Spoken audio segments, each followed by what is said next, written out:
Hey Coogan, these mission cards are a fantastic resource, and obviously the teachers you've been piloting with are really enjoying it. How did the whole thing start?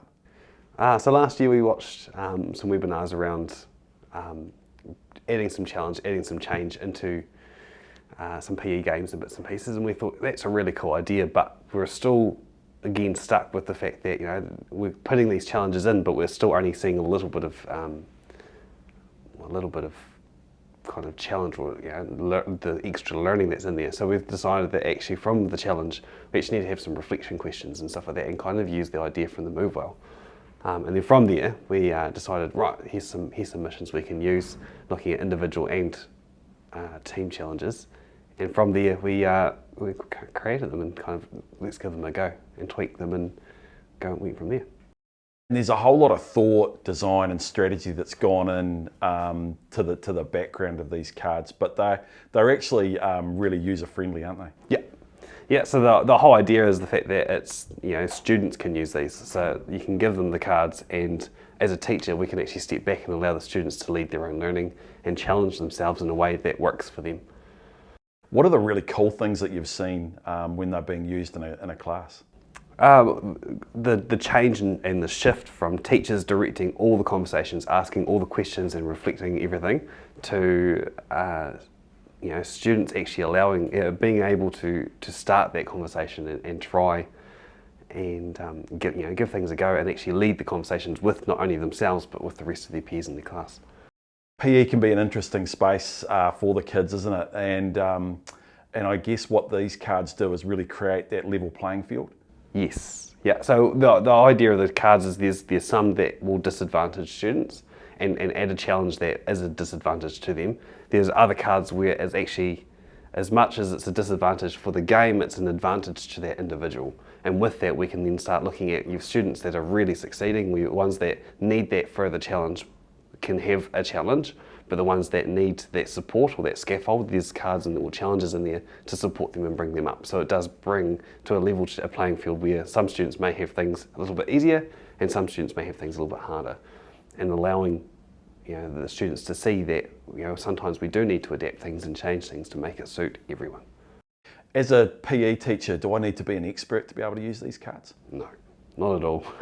The idea is that these can be picked up by anyone and can give them a go, whether you're coaching a hockey team or you're going out for a fitness game, right through to an actual PE lesson. So they can be using, you only want one or two cards in the go at a time, to really showcase that actually with one little change or one slight thing, you can really make a big difference to an activity. What's some of the feedback you've had from teachers that have tried these mission cards, Coogan?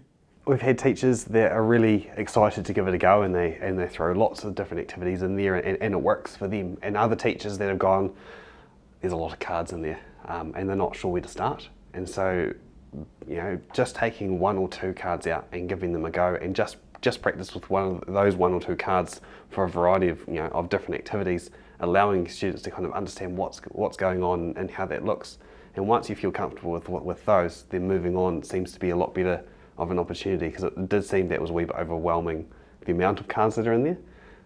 There's over 30 of individual and team cards, so it does make it look like there's lots. But it's what works for you and your students. Some cards you may never use, but that's okay. It's other classes might be using those more than others.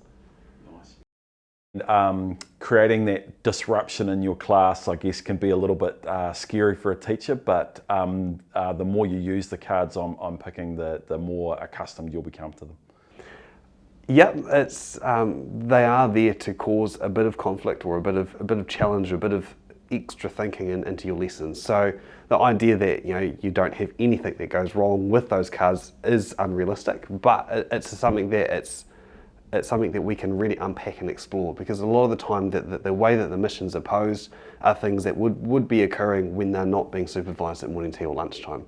So having that chance to actually explore something like that and unpack that as a teacher, then you can see what that's going on, ask your students to see what's going on too. Then from there, you can actually start seeing what can go on, and then we can actually transfer the learning that happens within your PE lesson out into the actual the real world, your lunchtimes, morning teas. Nice. And one of the outcomes that we're seeing is some really rich discussions after the activity, isn't it? Yes. Yeah. So on the back of the cards, there's some reflection questions. There's a why at the start as to why would we pose a question like that, or a challenge or a mission like that, and then from there is some reflection questions. So it's to get the students thinking about their actions, about how they're interacting with others, which really delves straight into your C strand of your curriculum, talking about your relationships and how we're actually voicing our opinions. And as a result of using these cards, the benefits go well beyond just that PE class itself into other aspects of the classroom. Yeah, so we were talking with teachers not long ago actually, and they were talking that even in their art lessons and their drama lessons, they can see that these cards are quite valuable there as well, where they can actually pose a challenge that they've got to work with. That's it's adding another element to what they're already doing. Students that are already successful and are pushing themselves and a wee bit coasting in a way now have that challenge or that added extra little bit of mission that they've got to achieve as well. So what's a really great way of using these cards, Coogan? Ideally, starting out with a game that everyone knows. If you're playing a game or you're introducing a game, let's play that, let's explore that first, and then from there, students are really comfortable with what the game is. Now we want to add that challenge, we want to add that mission to really push them and extend them even further. That's, or whether you're looking at a fitness game, so we tag game, or you're looking at a challenge that you're working together, then adding another mission in there really throws the cat amongst the pigeons, really. And we can really see the students starting to really extend their learning and extend themselves that way. This is a really tough question, but have you got a favourite card?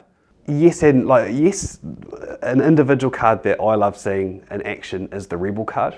It's one where they are there to not follow any rules. They are there to do whatever they like, and with that, it creates chaos super quickly. And seeing it unpack and unfold, and watching the kids go from following the rules to then watching what somebody else is doing and basically going, well, they're doing it, so let's do that as well, creates that chaotic environment, which is what we want to see. Very quickly as a teacher, you have to jump on that though and actually go, right, now we can start seeing this in full action. Let's bring the kids in and let's explore that as to why they're doing what they're doing and how that makes them feel.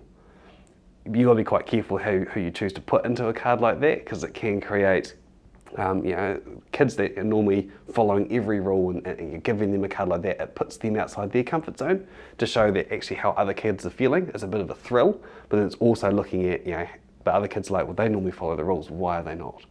And then that conversation afterwards really will unpack and explore the reason why we have rules and why we have expectations that we want to create as a group to then be able to follow.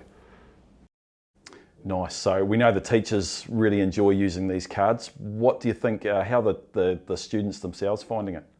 Students are loving it, because the students, once they know that their cards are out and about, if we start looking at any other game, they're asking for those cards straight away. The amount of schools I've been in, and they've gone, can we have a mission card in here now? Or when's the mission cards coming in? It's that real excitement. They want to see that to actually push themselves further, even if they don't fully understand a new game or a new concept.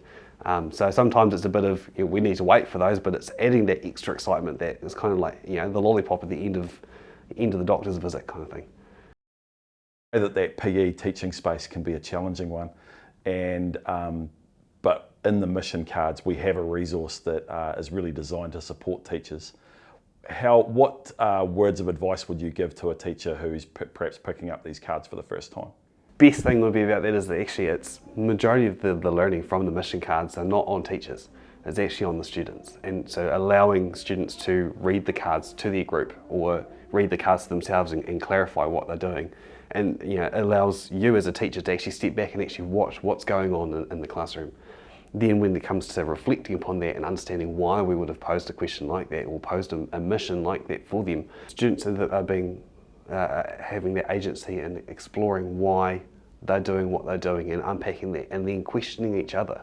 So rather than a teacher leading all the conversations within your health and PE programs, you can actually start looking at the students leading those conversations, and as the teacher you're just facilitating the conversations in a direction where you want them to go, meeting the achievement objectives that you're looking for.